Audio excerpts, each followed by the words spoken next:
Hey everyone, it's Anne. Welcome back to another mini episode. We're doing the final and fourth Savage Self-Awareness, the ways we numb out. Today we're going to be talking about doom scrolling, the black hole in your hand.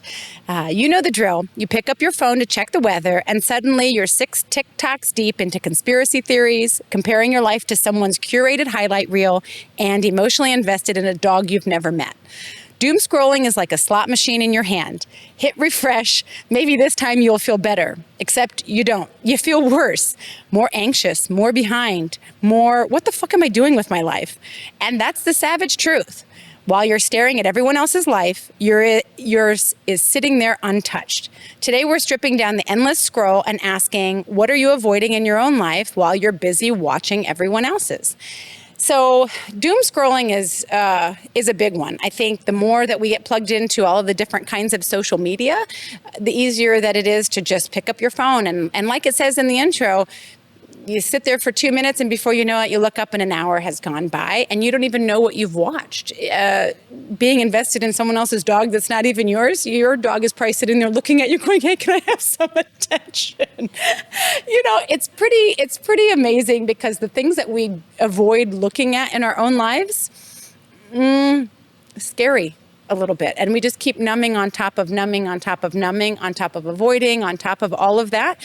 When you realize that you have a choice in what you're doing with your time, choose wisely. So, I bring up the whole doom scrolling because I think it doesn't even really need that much more description. Everyone knows that you feel like shit when you're done. No one is ever like, oh, I feel refreshed and informed.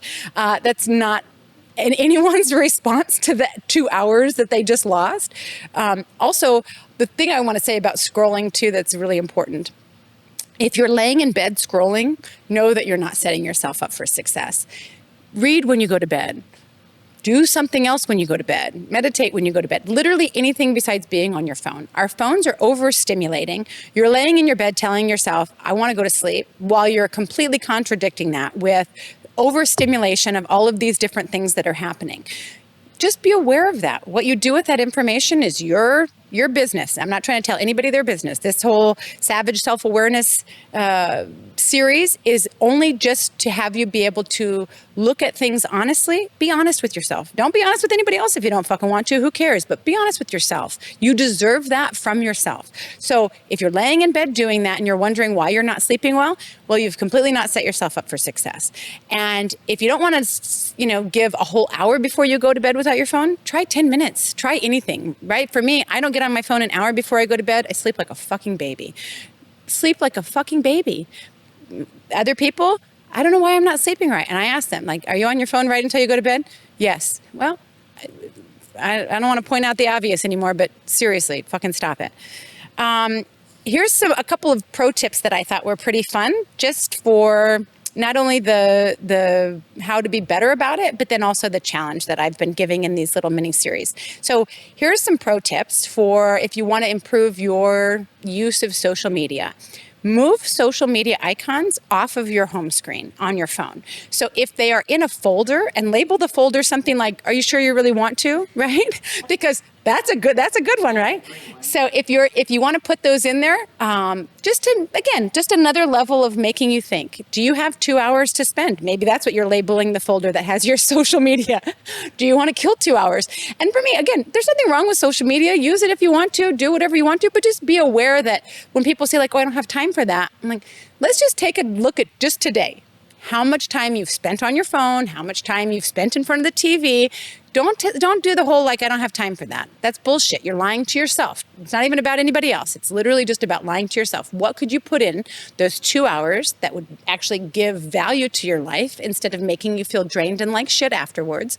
What could you be doing that is helping you sleep at night instead of being an anxiety-ridden mess? We literally have gotten to a place where everything's overstimulation. Everything is check your phone, respond to things, notifications, like on and on and on. You have those choices. Those are yours. Turn off all notifications on your phone. Everyone's like, well, what if someone needs to get in touch with me? What did you think we did 20 years ago? Like, they'll find you. They'll fucking figure it out. I'm getting way better about setting my phone down and walking away.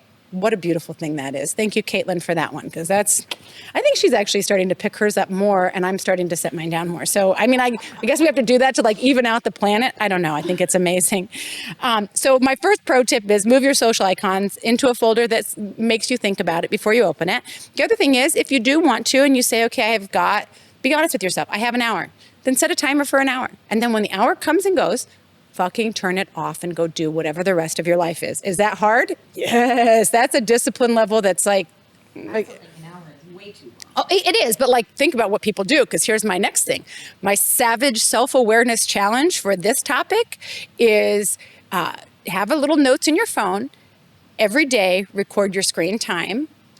I know that it will tell you what your screen time is when you go in and look over the last week, but I would rather you look at it every day. So at the end of your day, go in and say, I spent 4 hours on my phone or 3 hours on my phone, right? Because I'll have conversations with people where we'll look at our screen times together and mine will say like 2 hours or 3 hours, and I'm mortified by that. And then they'll open theirs and it'll be like 6 or 7 hours. And I'm like, what are you doing with your life? I mean, you're watching other people live their lives. That's terrible. You're comparing your shitty life to somebody else's highlight reel. Stop it. This is not bringing value to your life. So that's my challenge. Try it. Let me know how it goes. You know, I'm gonna post these out on social media, and I want people to put in the comments, like, tell me what your screen time is. Be honest with shit. Let's actually look at things from a savage self-awareness perspective. And that's all I'm gonna say about that.